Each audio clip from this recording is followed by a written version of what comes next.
Everyone Nikumoni বৰুৱাৰ অন্য এটা ভিডিঅ'লৈ সকলোকে স্বাগতম জনাইছোঁ। আশা কৰিছোঁ আপোনালোক সকলো ভালেই আছে। আজিৰ ভিডিঅ'টোত আপোনালোকে কোনো ধৰণৰ স্বাস্থ্যজনিত কথা আপোনালোকে নাপাব, কাৰণ আজিৰ ভিডিঅ'টো এডুকেশ্যনেল ভিডিঅ' হয়। গতিকে ভিডিঅ'টো সম্পূৰ্ণকৈ চাব বুলি আশা কৰিছোঁ। আৰু যদিহে আপোনাৰ ভিডিঅ'টো চাই ভাল লাগে তেতিয়াহ'লে প্লিজ লাইক এটা কৰিব আৰু কমেণ্ট কৰি জনাবলৈ নাপাহৰিব। আৰু যদিহে মোৰ চেনেলত আপুনি প্ৰথমবাৰ ভিজিট কৰিছে তেতিয়াহ'লে প্লিজ ছাবস্ক্ৰাইব কৰি থৈ যাব, যাতে আহিবলগীয়া সকলো ভিডিঅ' আপোনালোকে চাব পাৰে। আৰু লগতে থকা বেল আইকনটো প্ৰেছ কৰি অল কৰি দিবলৈ নাপাহৰিব। চাই থকা ভিডিঅ'টো।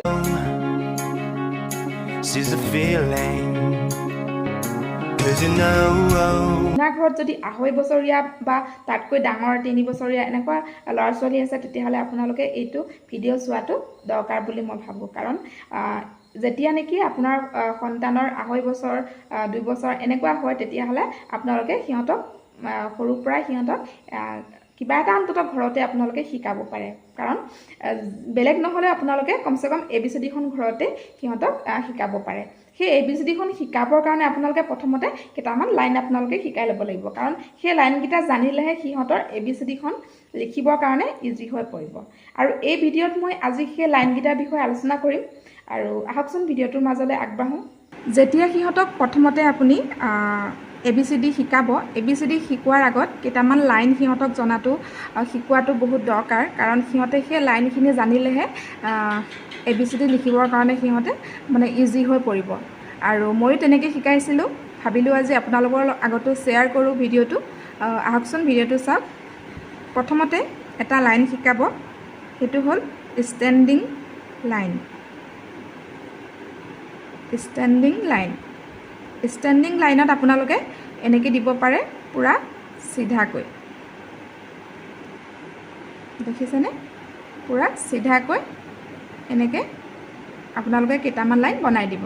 তাৰপিছত সিহঁতক ডট ডট ডট ডট এনেকৈ কৰি দিব, যাতে সিহঁতে সেই ডট ডট ডট লাইনখিনি কমপ্লিট কৰিব পাৰে। ঠিক তেনেকৈ এটাক আপুনি শিকাই দিব পাৰে যে এনেকৈ কৰা।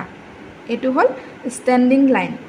ষ্টেণ্ডিং লাইনত এনেকৈ আপোনালোকে কৰাব পাৰে। আজিকালি তেনেকুৱা বুকছো পায়, আপোনালোকে কিনিবও পাৰে। আৰু যদি নিকিনে তেতিয়াহ'লে আপোনালোকে ঘৰতে এনেকৈ ডট ডট কৰি দিব আৰু সিহঁতক কৰিবলৈ ক'ব। এইবিলাক ডট ডট দিলে সদায় বাচ্চাবিলাকক যেতিয়া আমি শিকোৱা হয় তেতিয়া কালাৰত দিলে সিহঁতে কৰিবলৈ বেছি ভাল পায়। এনেকৈ কৰাব। প্ৰথমতে অলপমান তেৰা বেকা হ'ব, কিন্তু পিছত সিহঁতৰ ভাল হৈ যাব। এইটো ষ্টেণ্ডিং লাইন। তাৰপিছত 2 নম্বৰতে আপোনালোকে শিকাব পাৰে স্লিপিং লাইন।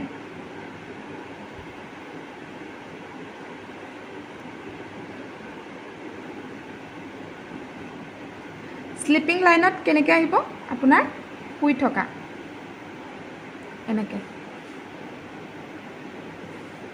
আপুনি কেইটামান ডট ডট দি দিব।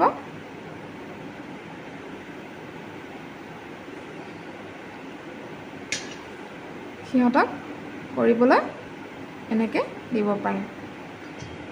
এইকেইটা হ'ল স্লিপিং লাইন। সিহঁতক আপুনি ডেইলি এবাৰ হ'লেও এনেকৈ ঘৰতে কৰাই থাকিব, তেতিয়া সিহঁতৰ হাতখন আহি যাব। তাৰপাছতে হ'ল ষ্টেণ্ডিং লাইন আৰু স্লিপিং লাইনত আমি কেইটামান লেটাৰ পাওঁ। সেই লেটাৰকেইটা হ'ল তেনেকৈ EF, যিটো নহয় H, I, L, T, এনেকৈ এইকেইটা লেটাৰ আমি ষ্টেণ্ডিং লাইন আৰু স্লিপিং লাইনটো শিকাৰ পাছত এইকেইটা লেটাৰ আমি শিকাব পাৰোঁ, কাৰণ তেতিয়া এই দুটা লাইনত এই লেটাৰকেইটা কমপ্লিট হৈ যাব। তাৰপিছতে এইটোক আপোনালোকে এদিনতে কৰিব, কাৰণ একেদিনাখনে যদি আকৌ বেলেগ শিকোৱা যায় বেলেগ লাইন তেতিয়াহ'লে সিহঁতে নাজানিব। এই লেটাৰকেইটা লিখিবৰ কাৰণে সিহঁতক এই দুটা লাইন ষ্টেণ্ডিং আৰু স্লিপিং এই লাইনকেইটা সিহঁতক শিকাই এই লেটাৰকেইটা লিখিবলৈ দিব। 3 নম্বৰত আহিলে আমাৰ স্লেণ্টিং লাইন। স্লেণ্টিং লাইনত আমাৰ কি আহি গ'ল?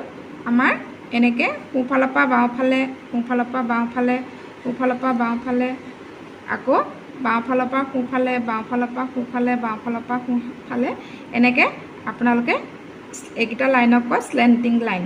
এই লাইনকেইটা আপোনালোকে এনেকৈ dot dot dot dot dot dot দি সিহঁতক শিকাব পাৰে। তেতিয়া সিহঁতৰ এইটো অলপ দিগদাৰ হয়, সিহঁতৰ বেছি তেৰা বেকা হ'ব পাৰে পিছত, কিন্তু যেতিয়া সিহঁতে নেকি ডেইলি এবাৰ হ'লেই কৰিব তেতিয়াহ'লে সিহঁতৰ হাতটো পূৰা ফ্ৰী হ'ব। এনেকৈ শিকাব পাৰে। আকৌ তেনেকৈ ডট ডট দিব বাওঁফালৰ পৰা সোঁফাললৈ বাওঁফালৰ পৰা সোঁফাললৈ এনেকৈ সিহঁতক কৰিবলৈ ঘৰতে শিকাব পাৰে। আৰু এই লাইনকেইটা স্লেণ্টিং আৰু স্লিপিং প্লাছ ষ্টেণ্ডিং, এই লাইনকেইটা মিলি কেইটামান লেটাৰ হয়। সেই লেটাৰকেইটা হ'ল আপোনাৰ A, K, M, N, V, W, X হ'ব, Y হ'ব, Z হ'ব। এই লেটাৰকেইটা সিহঁতৰ স্লেণ্টিং, স্লিপিং আৰু ষ্টেণ্ডিং। এই লাইন তিনিটা শিকাৰ পিছত এই লেটাৰকেইটা আমি সিহঁতক শিকাব লাগে। কাৰণ এইটো আহিলে স্লেণ্টিঙত, তাৰপিছত কেটো স্লেণ্টিঙত আছে আৰু ষ্টেণ্ডিঙতো আছে, তাৰপিছত এমটো কি আছে স্লেণ্টিঙতো আছে আৰু ষ্টেণ্ডিঙতো আছে, এনটো ঠিক তেনেদৰে। এই গোটেই তিনিটা যেতিয়া আপোনালোকে ষ্টেণ্ডিং, স্লিপিং আৰু স্লেণ্টিং এই তিনিটা যেতিয়া আপোনালোকে শিকোৱা হৈ যাব, তাৰপিছত আপোনালোকে ল'ৰা ছোৱালীক এনেকৈ A, K, M, N, V, W, X, Y, Z এই লেটাৰখিনি আপোনালোকে শিকাব পাৰে। তাৰপিছতে 4 নম্বৰত আহি গ'ল কাৰ্ভ। কাৰ্ভটো অকণমান কৰিবলৈ জটিল হয়, কাৰণ তলতে লিখি দিছোঁ। কাৰ্ভটো অলপ জটিল হয়, অলপ সিহঁতৰ কৰিবৰ কাৰণে এনেকৈ হ'ব পাৰে। আমাৰ কাৰণে ইজি হ'লেও ল'ৰা ছোৱালীৰ কাৰণে অলপ টান হ'ব পাৰে। এনেকৈ কৰিব পাৰে, তাৰপিছত আকৌ এইটো চাইডে কৰিব পাৰে, তাৰপিছত আকৌ কি কৰিব পাৰে এনেকৈ ওপৰৰ পৰা তললৈ এনেকৈ, আকৌ এনেকৈ। এইকেইটা হ'ল কাৰ্ভ। এই কাৰ্ভ যদি আপোনালোকে শিকাব তেতিয়া কেইটামান লেটাৰ লিখিব পাৰিব। তেতিয়া সেই লেটাৰকেইটা হ'ল B, C, D, G, J, O, P, Q, R, S, U। এই লেটাৰকেইটা সিহঁতক তেতিয়া শিকাব পাৰে। এই লেটাৰকেইটাত কি আছে ষ্টেণ্ডিং আছে, তাৰপিছত আকৌ স্লিপিং আছে, তাৰপিছত আকৌ স্লেণ্টিং আছে প্লাছ কাৰ্ভ।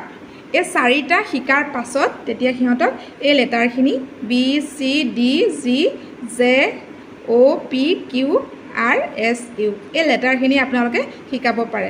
1, 2, 3, 4, 5, 6, 7, 8, 9, 10, 11, তাৰপিছত 12, 13, 14, 15, 16, 17, 18, 19, 20, তাৰপিছতে স্লিপিঙত আহিলে 21, 22, 23, 24, 25, 26 কমপ্লিট ABCD। এনেকৈ যদি আপোনালোকে শিকাই নহয় তেতিয়া মানে ল'ৰা ছোৱালীবিলাকে শিকিবলৈ ইজি হয়। মই এতিয়া পেন দি এটা কালাৰে লিখিছোঁ, কিন্তু আপোনালোকে যেতিয়া বাচ্চাবিলাকক শিকাব তেতিয়া কালাৰিং পেন ইউজ কৰিব পাৰিলে, কাৰণ কালাৰিং বস্তুৰ শিশুসকলৰ কি হয় পূৰা এটেনশ্যন আহে সিহঁতৰ, কাৰণ সিহঁতে কালাৰ বস্তুবিলাক শিশুবিলাকে এনেও ভাল পায় যেতিয়া সিহঁতক শিকাওঁতে সদায় যদি আমি এইবিলাক কালাৰত লিখোঁ, যেনেকৈ এটা যদি আমি ব্লুত লিখিলোঁ, এটা ৰেডত লিখিলোঁ, এটা য়েল্লোত লিখিলোঁ, এটা ব্লেকত, এটা হোৱাইটত, গ্ৰীণত, এনেকৈ যদি আপোনাক কালাৰবিলাক লিখি দিয়ে নহয়, তেতিয়া মানে কালাৰবিলাক দেখিলে সিহঁতৰ মনটো মানে ভাল লাগি যায়। তেতিয়া সিহঁতে কৰিবৰ কাৰণে মানে ভাল পায় সিহঁতে। যদি এনেকৈ ব্লুত লিখি দিয়ে সিহঁতে মানে আমনি পায়। গতিকে সিহঁতক শিকাওঁতে মই যেতিয়া শিকাইছিলোঁ তেতিয়া এনেকৈ এটা গ্ৰীণ, এটা ব্লু, এটা ৰেড, এটা পিংক, এটা পাৰ্পল, এনেকৈ কালাৰবিলাক যেতিয়া দিওঁ নহয়, মোৰ ছোৱালী কৃষ্টি তাই এতিয়া 5 years হৈছে। তাইক এনেকৈ যেতিয়া শিকাইছিলোঁ একদম একেবাৰতে তাই পাৰিছিলে। মোক আৰু বাৰে বাৰে কৈ থাকে, মা আৰু দিয়াচোন আৰু কৰোঁ, এনেকুৱা নিচিনাকৈ কৈ থাকে। সেইকাৰণে ইয়াৰ দ্বাৰা মানে মই যেতিয়া মানে অলপ অসুবিধা পাইছিলোঁ নিজে কেনেকৈ শিকাম ABCD হাত নাহে, তেতিয়া মই এই লাইনকেইটা তাইক মই শিকাইছিলোঁ। আৰু তাই বেছিদিন নালাগিলে, এসপ্তাহমানত এই লাইনকেইটা কমপ্লিট কৰি দিছিলে। আৰু আপোনালোকে শিকাবচোন, ল'ৰা ছোৱালী সঁচাকৈ ইয়াৰ দ্বাৰা বহুতখিনি ইম্প্ৰুভ হয়। আৰু যদি আপোনালোকৰ ভিডিঅ'টো ভাল লাগিলে তেতিয়াহ'লে লাইক, শ্বেয়াৰ, কমেণ্ট, এণ্ড মোৰ চেনেলত যদি প্ৰথমবাৰ আহিছে তেতিয়াহ'লে প্লিজ চেনেলটো ছাবস্ক্ৰাইব কৰি ল'ব।